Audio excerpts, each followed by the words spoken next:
Chers frères et sœurs, bonjour, bienvenue dans cette méditation que je vous envoie depuis le centre marial Oasis de la paix en Balmayo au Cameroun. Nous sommes au mercredi 21 décembre 2016, donc à quelques jours de Noël, et les lectures de ce mercredi sont des lectures de joie. Il y a deux lectures au choix comme première lecture. Il y a le Cantique des Cantiques et on verra justement que Dieu est un amoureux vis-à-vis de nous. Mais ceux qui veulent peuvent aussi prendre Sophonie au chapitre 3, versets 14 à 18. Et l'évangile, bien sûr, c'est Luc au premier chapitre, versets 39 à 45. La joie de Noël retentit déjà dans tous les textes et en tous les personnages qui nous sont proposés dans la liturgie de la parole. Dieu lui-même, plein de joie, son épouse, sa fiancée, ou Marie, Élisabeth, et les enfants, Jean et Jésus.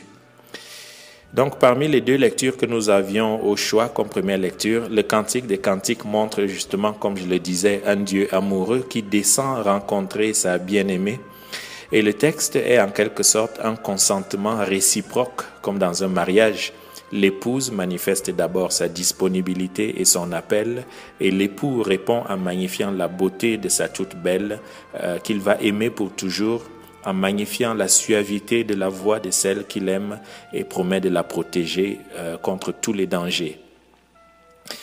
Il est à peine croyable à nos oreilles que Dieu nous désire à ce point, qu'il soit prêt à aller jusque-là. L'alternative des textes nous conduit à Sophonie, que nous avons déjà entendu il y a 8 jours. Nous lisons simplement la suite.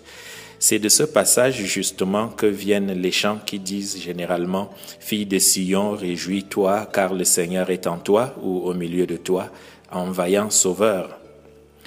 On retrouve encore ici un Dieu amoureux, surtout au verset 17 et 18 que je vous lis ici. « Pour toi, il se sent fou de joie. Son amour te refera toute neuve. Pour toi, il dansera et criera sa joie, comme tu le fais toi-même au jour de la fête. » Chers amis, décidément, celui que nous attendons, celui que nous annonce la voix qui crie dans les déserts, c'est un Dieu impatient, comme on peut l'entendre, impatient de venir naître avec nous, grandir avec chacun de nos enfants, faire des choix de vie comme chacun de nos jeunes et réaliser une vocation comme chacun de nos adultes. C'est un époux que nous attendons, un amoureux dont l'amour devrait nous remplir de crainte, d'empressement, de charité, non seulement pour lui préparer notre corps et notre cœur, mais aussi pour aller, que dis-je, pour courir, pour voler à sa rencontre, pour une joie que même les menaces, l'incrédulité, la croix même ne peuvent désormais plus arrêter ou étouffer, ni en lui, ni en nous.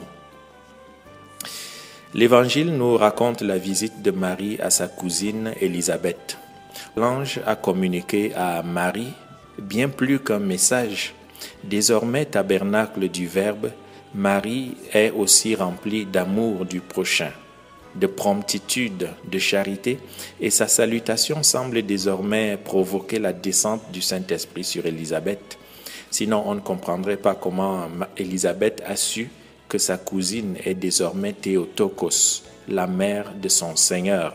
Il faudra 4 ou 5 siècles pour que le reste des croyants le comprennent.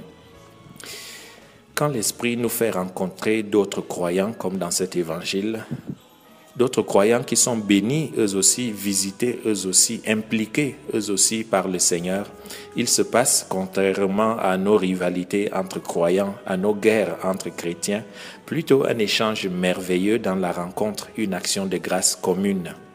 Ici, c'est le rendez-vous entre 2 alliances, entre 2 maternités, dont une divine, l'autre humaine. Surtout une rencontre entre 2 enfants, dont le premier, fils de prêtre, prophète précurseur, et l'autre, conçu de l'Esprit Saint, donc fils de Dieu, fils du Très-Haut et agneau de Dieu. Comme à l'Angélus que nous avons entendu hier, toujours de Luc, premier chapitre, l'ange Gabriel vient de temps en temps solliciter notre disponibilité à nous aussi pour collaborer avec Dieu à sauver l'humanité. Cela peut nous paraître grand, mais c'est ce qui se passe quand on dit oui à Dieu. Dieu a besoin de nous. Frères et sœurs, que son esprit nous dispose à répondre oui, même lorsque les contours de ce oui, les implications de ce fiat peuvent nous inquiéter ou nous sembler incertains ou absurdes. Que notre oui, probablement renouvelé bien de fois depuis notre baptême, permette à l'Esprit de Dieu de nous embraser pour assister les Élisabeth d'aujourd'hui qui ont besoin de nous, ou tout simplement pour aller partager sous forme de témoignages réciproques ou d'actions de grâce commune ce que le Seigneur a fait pour nous, directement ou à travers les enfants que nous portons ou les enfants que Dieu nous confie, selon sa promesse qui s'étendra ainsi d'âge en âge sur ceux et celles qui le craignent comme dans le Magnificat. Bonne semaine à tous et bonne fête de Noël.